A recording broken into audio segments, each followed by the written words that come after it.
Let's look at another kind of GUI application. This one lets you draw shapes like circles and rectangles directly on your application window. The key method that allows you to do this is the Paint Component method. The Paint Component method is available to every graphics component, and its default implementation does nothing. JPanel is a graphics component, and our CircleDemo class extends JPanel. So in this class, we're overriding the Paint Component method. Notice that we have three fields here, two integers, an x and a y value, and a string. The x and y integers are going to represent the center of a circle in our application. And the text string is going to appear on our application to let users know where the center is. The constructor here is empty. So let's look at the Paint Component method. The first thing we do is to say that the color we will be using to paint our next shape is white. The next thing we do after that is to paint a white rectangle that fills the entire application window.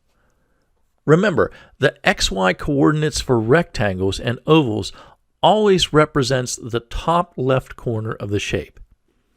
In the case of rectangles, that's the top left corner of the rectangle. In the case of ovals, that's the top left corner of the oval's bounding box. So the first rectangle fills the entire application window. The next thing we do is paint a green circle that is centered at fields X and Y. The circle is 100 pixels in diameter, so to get the top left corner of its bounding box, we have to subtract 50 from both the X and Y fields. Finally, we place the text somewhere near the top of the application window. The main method and the create and show GUI method are not shown here, but you will need to add them to get this application to run. And that's your next assignment. Type in this code along with the main method and an appropriate create and show GUI method, and make sure it runs. When you think you've got it working correctly, restart the video. And don't forget to set the size of the frame in your application to 400 by 400. I'll give you 5 seconds to pause the video and do that, starting from now.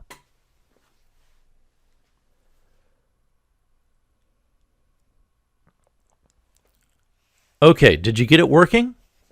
When you run your application, you should just get a green circle on a white background that looks something like this. So there's the circle, and there's some text telling you the center of the circle, and that's it. We can't really do anything with this application yet, so let's make it interactive. To do that, we're going to add some listeners. In previous GUI examples, we used action listeners to listen for button clicks. In this example, we're going to use a mouse listener. So in the code you see here, we have the CircleDemo class implementing the mouse listener interface. And when we implement a listener, we have to do two things. First, we have to add the listener to the thing we are listening to. In this case, we're listening to the content pane, which this class represents. But this class also implements the mouse listener. Therefore, in the constructor, we are adding this as a mouse listener to this as a content pane. It may seem a little odd at first, but that's the way to make this code work. The mouse listener interface has multiple methods, but we're only going to use one of them. And the one we're going to use is called mouse clicked. This defines what action we're going to take when the mouse is clicked somewhere in our content pane. When the mouse is clicked, some information about that click is captured, and it's stored in a mouse event object. Specifically, the information we need is the X and Y coordinates of the mouse click. We want the X and Y coordinates of the mouse click to become the new center for our circle. That's what the first two lines of the mouse clicked method do. They set the X and Y fields, which represent the center of our circle, to the X and Y coordinates of the mouse click. After that, we modify the text field so that it gives us those coordinates. And finally, after all of these fields have been updated, we have to call a method named repaint. The repaint method is also a part of every graphic component, and it simply calls through to the paint component method that we implemented earlier. Therefore, once the paint component method has run and the application is repainted, it will stay painted in that way until the component is repainted again. If you like, you can go back and look at the paint component method, or better yet, look at it in your IDE if you're following along with this video. Look at the paint component method and convince yourself that it will paint the green circle at the position where you click the mouse.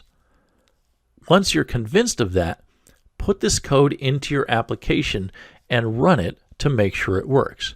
Again, I'll give you 5 seconds to pause the video and do that. 5 seconds starting from now.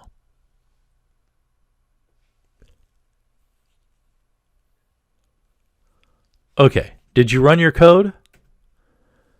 Did you click the mouse a few times to see if it moved the circle? Good. Let's do one last thing to finish off this application. Let's implement a key on the keyboard that will position our circle back in the center of the application window. To respond when a particular key is typed on the keyboard, the Java tutorial recommends using key bindings rather than a key listener. Key listeners require that the component that you are listening to maintains the keyboard focus, and that's not always simple to do in a Java Swing application.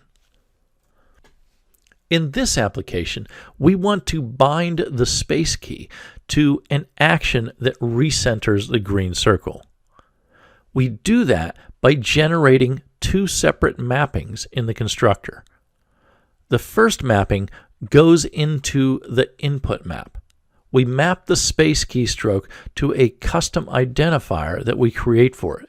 In this case, our identifier is named doSpaceAction. The second mapping goes into the action map. The action map maps our custom identifier to an action object. The action object has to be of a type that extends action. In this case, we're extending abstract action, which requires that we implement the action performed method. In this code, you can see that we have created a space action class whose implementation of action performed recenters the circle by setting the X and Y fields to 200. Because the class we are creating is only going to be used once and is only going to be associated with one variable, we don't have to give it a name. We can simply create an anonymous class as shown here. At first, it looks as if the space action variable is being initialized with an abstract class. But that's not something we can do in Java. We can only use the keyword new with a concrete class.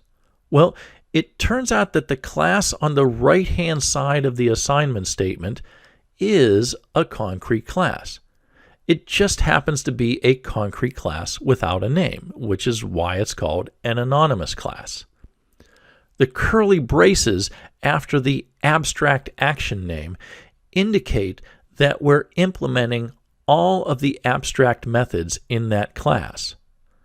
That effectively creates a new concrete class and assigns an instance of it to the space action variable.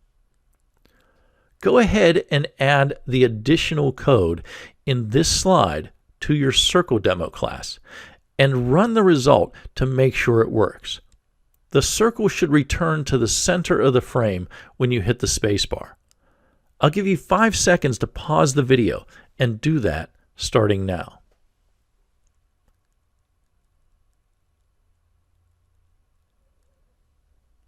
Okay, now you should be able to click around the application with your mouse and the circle will jump to your mouse click.